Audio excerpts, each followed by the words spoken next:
繼續我哋因式分解，咁我哋學到第3招啦。咁我之前學過抽因子、拼項，而家第3招恆等式。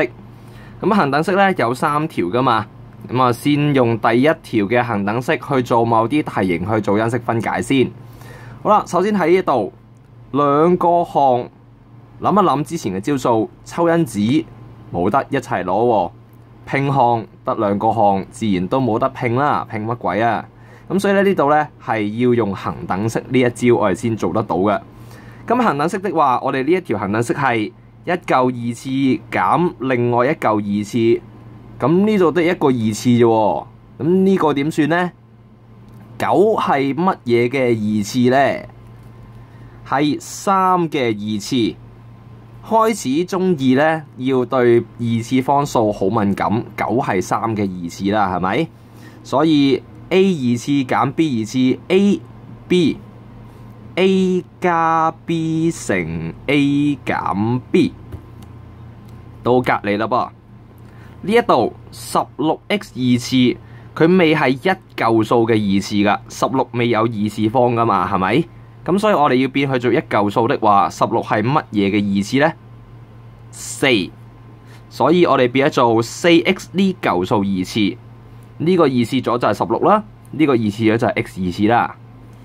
減 25y 二次，好快應該大家都掌握到呢個要變做25，就變咗做5，y 二次就變咗做咁 y 啦。呢個係 A， 呢嚿係 B。所以 A 加 B 乘 A 減 B，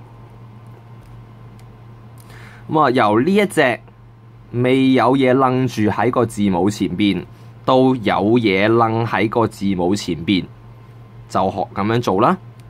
到呢一隻啦，有另外一隻技巧嚟㗎咯。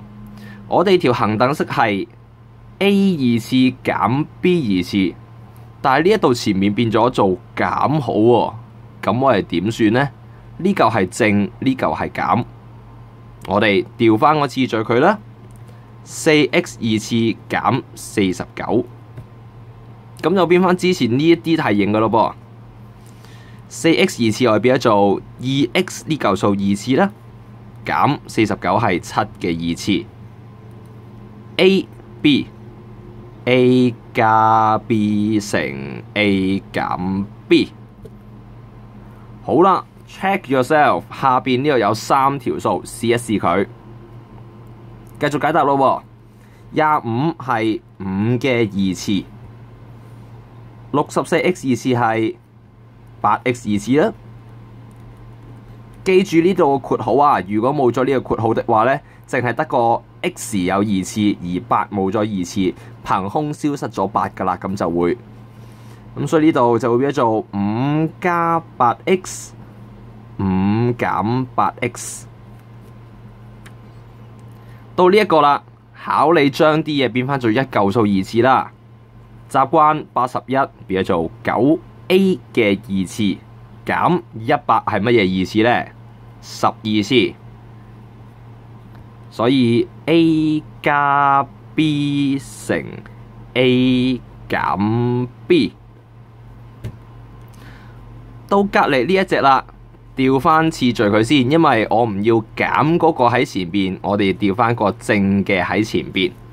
Y 二次減36， Y 二次減36係6嘅二次。A 二次減 B 二次等於A 加 B， 哎呀，我都寫咗 A 添。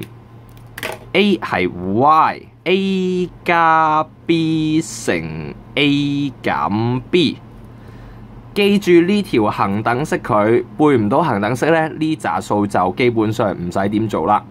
咁我睇多幾次背熟咗，做多幾次呢啲題目，書入邊好多嘅。